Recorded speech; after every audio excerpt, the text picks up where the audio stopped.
All right, guys, to preview this weekend, the last junior day before we hit the dead period. This is the third and final junior day of this year. We will start off with, we got two people arriving today, Friday, as we record this. Alvin Henderson, four-star running back. Norvell went and saw him at his high school in Elba High School in Alabama this past week. He's been very high on Florida State. He's always been high on Florida State. He's visited multiple times from the spring into the season.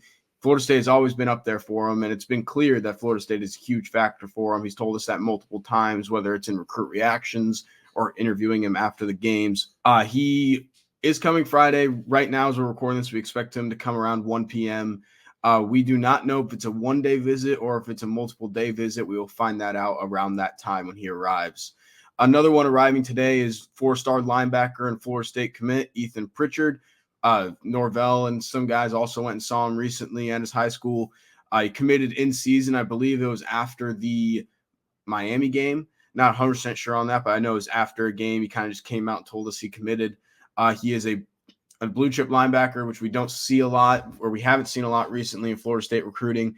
And you'll see as we go down this list, there's actually a lot of linebackers here. I think there's more linebackers in any position this week, which should get you excited. I know a lot of people have been wanting to see that for a while now. As we get into the actual junior day on Saturday, we'll start off with four-star wide receiver Kobe Howard. He recently transferred to Chaminade-Madonna down there in Hollywood, Florida. If you recognize that high school, you should. That's where Edwin Joseph, current Florida State Seminole, went.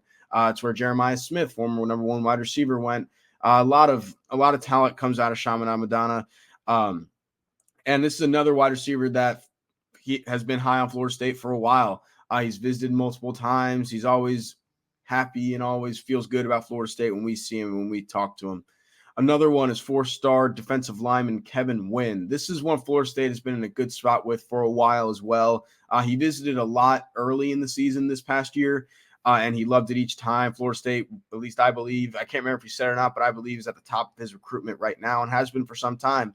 And I expect Florida State to capitalize on that momentum and keep it going this weekend. Great kid, fun to talk to. I think he's a great fit for Florida State.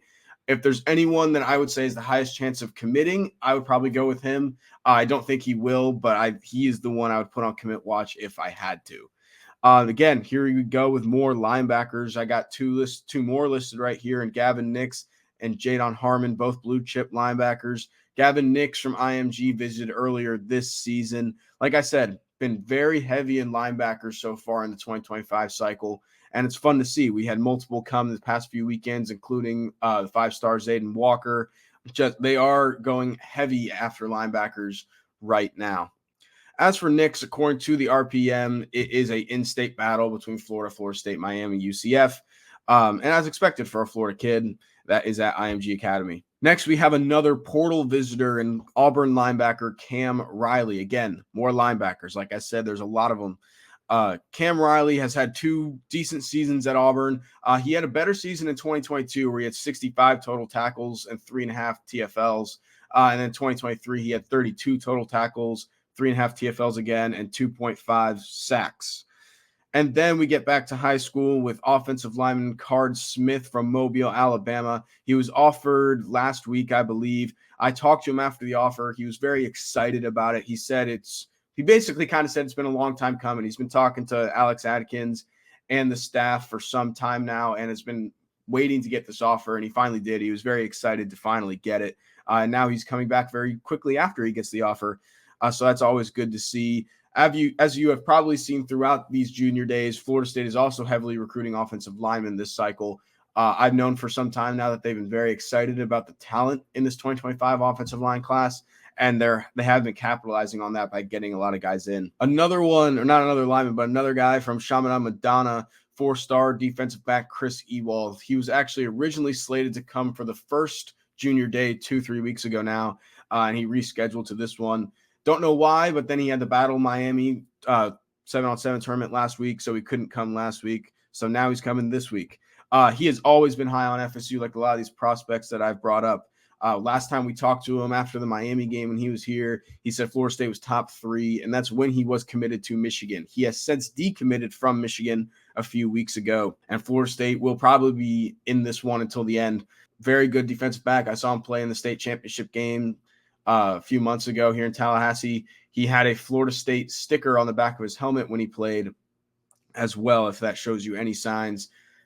These kids, if they're wearing stuff, they're always thinking about it, but you never really know. Next, you have 3-star DB Chris McCorkle. He was recently offered by Florida State, I believe 2 weeks ago. This is someone I think they really like as a 3-star, and that I know Chris McCorkle also really likes, so I'll say Florida State is in a good spot there.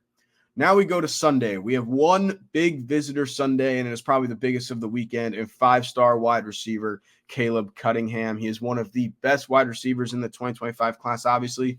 He is a 5-star. He is coming on his way back. He's from Mississippi, so on his drive back, he is stopping at Florida State Sunday morning. He is visiting UF for their junior day this weekend as well. Florida State was listed in his top 12 schools that came out earlier this week. Reported by Chad Simmons. That story you can find on our boards if you want to find out more there. He has not visited FSU since last spring, though, so this is a good comeback for Florida State to get momentum again on him. And that's all we got here for this weekend. Jam-packed weekend. Dead period starts Sunday at midnight, I believe, basically Monday morning. We got a lot coming. It's going out with a bang. We'll see you guys later.